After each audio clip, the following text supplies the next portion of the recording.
देवेंद्र फडणवीस सरकार का जो प्रेस्टिजियस प्रोजेक्ट है न्यू नागपुर, ये प्रोजेक्ट अभी एक कदम और आगे बढ़ गया है। ये प्रोजेक्ट को ये सरकार ने काफी प्रायोरिटी पे डाला है। ये ऐसा प्रोजेक्ट नहीं है जो वो धीरे धीरे आगे बढ़ रहा है, इसे टॉप प्रायोरिटी पे सरकार ने डाला है। एक पॉजिटिव न्यूज लेकर आया हूं आपके लिए। जी हाँ, ये चैनल पॉजिटिव न्यूज के लिए ही है, नेगेटिव को स्थान नहीं यहाँ पर। इस सभी को पॉजिटिव न्यूज पसंद आती है क्योंकि खबर ही ऐसी लेकर आया हूं मैं आपके लिए। न्यू नागपुर प्रोजेक्ट जो कि 11,000 करोड़ का एक मेगा प्रोजेक्ट है, जो नागपुर के इकोनॉमी को ही बदल देगा। नागपुर नहीं, महाराष्ट्र की इकोनॉमी और ये पूरे भारत के इकोनॉमी में भी कंट्रीब्यूट करने वाला है। ये प्रोजेक्ट इतने बड़े स्केल का एक प्रोजेक्ट होने वाला है, 11,000 करोड़ का प्रोजेक्ट। जमीन भी अच्छी खासी लगने वाली है इस प्रोजेक्ट के लिए। कितनी जमीन? 692.06 हेक्टर्स, एकर्स नहीं हेक्टर्स, इतनी बड़ी जमीन लगने वाली है। Nagpur metropolitan region development authority, Maharashtra सरकार ने इस अथॉरिटी को ये काम पूर्ण करने की जिम्मेदारी दी है। ये प्रोजेक्ट फडणवीस सरकार का एक टॉप प्रायोरिटी प्रोजेक्ट है। उनके कई बड़े प्रायोरिटी प्रोजेक्ट्स में से ये एक प्रोजेक्ट है। मुद्दे पे आता हूं। पॉजिटिव न्यूज ये है कि कल ही मतलब शनिवार को महाराष्ट्र के रेवेन्यू मिनिस्टर और नागपुर के गार्डियन मिनिस्टर श्री चंद्रशेखर बावनकुळे जी, इनकी और किसानों के बीच में एक मीटिंग हुई थी।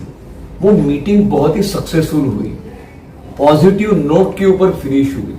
बावनकुळे जी ने ऐसा एक आश्वासन दिया है किसानों को कि 1500 स्क्वायर फीट का एक commercial plot new Nagpur project में किसानों को दिया जाएगा without paying any development charges. मतलब ये समझ लीजिए फ्री होगा। 1 एकड़ के पीछे यदि 1500 स्क्वायर फीट का प्लॉट मिल रहा है तो जिस किसान का प्लॉट 2 एकड़ है तो उसे कितना मिलेगा? 3000 स्क्वायर फीट। आप सोचिए कमर्शियल प्लॉट की वैल्यू जब ये प्रोजेक्ट पूर्ण हो जाएगा तो कितनी होगी? करोड़ों में। कॉम्पेंसेशन तो उसे मिल रहा ही है 5 times the ready reckoner rate. उसके अलावा 1500 स्क्वायर फीट का एक प्लॉट भी मिलेगा। और ऐसे कई किसान हैं जिनके 5-5, 10-10, 12-12 एकड़ जमीन है और ये प्लॉट की वैल्यू कितनी होगी आप सोचिए। 1500 स्क्वायर फीट के प्लॉट की जब ये प्रोजेक्ट पूर्ण हो जाएगा और 1 एकड़ के पीछे 1500 स्क्वायर फीट का कमर्शियल प्लॉट, तो उनको कितने स्क्वायर फीट के कमर्शियल प्लॉट्स मिलेंगे और उसकी वैल्यू कितनी होंगी, आप हिसाब लगा दीजिए। किसानों को ये डील काफी पसंद आ गया है, ऐसी खबर मेरे पास आई है। और खुश खबर ये है कि किसानों ने लैंड एक्विजिशन के लिए अपना कंसेंट देना प्रारंभ भी कर दिया है। नोट करने लायक बात है ये। अब बावनकुळे जी ने उनकी तरफ से तो ओके कर दिया है। अब ये डिसीजन कैबिनेट में फाइनल किया जाएगा। कैबिनेट की मीटिंग होगी, उसमें इसके ऊपर शिक्का मोर्तब किया जाएगा। किसानों की ये डिमांड की, उन्होंने ही डिमांड की थी कि बावनकुळे जी, हमको एक कमर्शियल प्लॉट भी चाहिए उस न्यू नागपुर प्रोजेक्ट में, और सरकार ने उसको एक पॉजिटिव फीडबैक दिया है किसानों के ये डिमांड के लिए। अच्छा, ये तो प्लॉट मिलेगा ही उनको, उसके अलावा जो कॉम्पेंसेशन उन्हें मिलने वाला है 5 times the ready reckoner rate, वो तो मिलने ही वाला है उन्हें किसानों को। तो उसके अलावा ये एक और एडवांटेज उन्हें मिलने वाला है किसानों को। एक इशू है कि कुछ किसानों का ये कहना है कि रेडी रेकनर रेट में बढ़ोतरी हुई नहीं है पिछले कुछ सालों से। तो बावनकुळे जी ने ये भी आश्वासन इन्हें दिया है कि उसके ऊपर भी अभी सरकार की तरफ से विचार किया जाएगा कि रेडी रेकनर रेट में क्या इंप्रूवमेंट्स करके उन्हें वो कॉम्पेंसेशन बढ़ा के दिया जाएगा। उसके ऊपर भी एक मीटिंग होगी पैनल के अंदर, जो डिस्ट्रिक्ट कलेक्टर के अंदर एक पैनल बैठाया जाएगा और पैनल में डिस्कशन होगा और वो प्लान किया जाएगा कि कैसे रेडी रेकनर रेट का जो इश्यू है, जो किसानों का है, वो सॉल्व किया जाएगा। मतलब सरकार ने हर एक बात के ऊपर एक पॉजिटिव स्टैंड लिया है। ये विशेष जो सजेशंस किसानों की तरफ से आ रहे हैं उसके ऊपर पॉजिटिव सोच सरकार रख रही है, और किसानों को ज्यादा से ज्यादा फायदा कैसा होगा, इसके ऊपर विचार सरकार कर रही है, ये दिखाई दे पड़ रहा है हमें।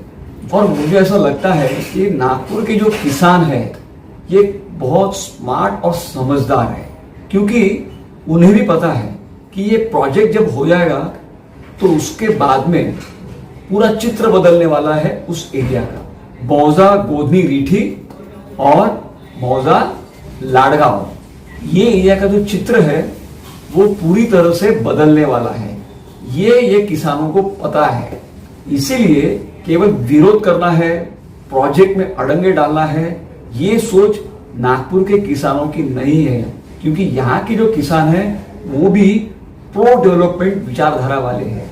डेवलपमेंट उनको भी चाहिए ताकि इस प्रोजेक्ट का फायदा उन्हें भी होगा, उनके बच्चों को भी होगा, उनके बच्चों को जॉब भी मिलेंगे, वहां पर प्लॉट की वैल्यू बढ़ेगी, अच्छी खासी कमाई भी हो जाएंगी। ये सारे फायदे उन्हें पता है, इसीलिए सरकार के साथ में मिलकर किसान काम कर रहे हैं। ये बहुत अच्छा लक्षण है, ऐसा मैं कह रहा हूं, क्योंकि महाराष्ट्र सरकार का नागपुर गोवा शक्तिपीठ महामार्ग में कोल्हापुर साइड में कुछ किसान विरोध कर रहे हैं। तो सरकार ने क्या किया, वो अलाइनमेंट ही बदल दिया, नहीं चाहिए तुम्हारी जमीन, हम दूसरी जगह से उस एक्सप्रेसवे को लेकर जाएंगे।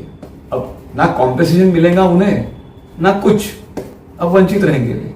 तो ऐसा विरोध नहीं होना चाहिए जिससे आप खुद का ही नुकसान कर दोगे, ये मेरा कहना है।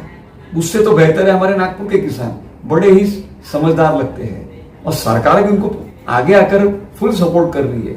मैं बधाई देना चाहूंगा महाराष्ट्र सरकार को, फडणवीस जी को, चंद्रशेखर बावनकुळे जी को। मैं बधाई देना चाहूंगा नागपुर के किसानों को। वे सरकार के साथ मिलकर एक रास्ता, मध्य रास्ता ढूंढेंगे जो मिलकर न्यू नागपुर प्रोजेक्ट को आगे बढ़ा रहे हैं। और मुझे ऐसा लगता है कि कोई अड़ंगे बीच में आएंगे नहीं, ये प्रोजेक्ट आगे आगे बढ़ते रहेगा, टाइमलाइन के अंदर पूर्ण हो जाएगा। क्योंकि एखादा प्रोजेक्ट लेट तब होता है जब लैंड एक्विजिशन या कोई ऐसे इश्यूज आ जाते हैं, पर लैंड एक्विजिशन यदि फास्ट हो जाता है सभी के सम्मति से, तो ये प्रोजेक्ट जल्द से जल्द पूर्ण हो जाएगा और इसका फायदा पूरे नागपुर शहर को होगा, पूरे महाराष्ट्र को होगा। That is a very good thing. ये पॉजिटिव न्यूज मुझे आप सबको देनी थी, इसीलिए मैंने ये वीडियो बनाया है। आपको ये न्यूज कैसी लगी? अच्छी लगी ना? मुझे बताइए कमेंट्स के थ्रू। इस वीडियो को लाइक कीजिए, वीडियो को शेयर कीजिए, क्योंकि ये गुड न्यूज है, अच्छी खबर है, पॉजिटिव न्यूज है। चैनल को सब्सक्राइब कीजिए और बेल आइकॉन को जरूर दबाइए, क्योंकि मैं रोज एक एक वीडियो डालते रहता हूँ। कई वीडियोस बड़े काम के रहते हैं, तो आपको उसका नोटिफिकेशन मिल जाएगा, तो एक भी वीडियो मिस नहीं होगा। देखते रहिए, जुड़े रहिए मेरे साथ। आपका बहुत बहुत धन्यवाद।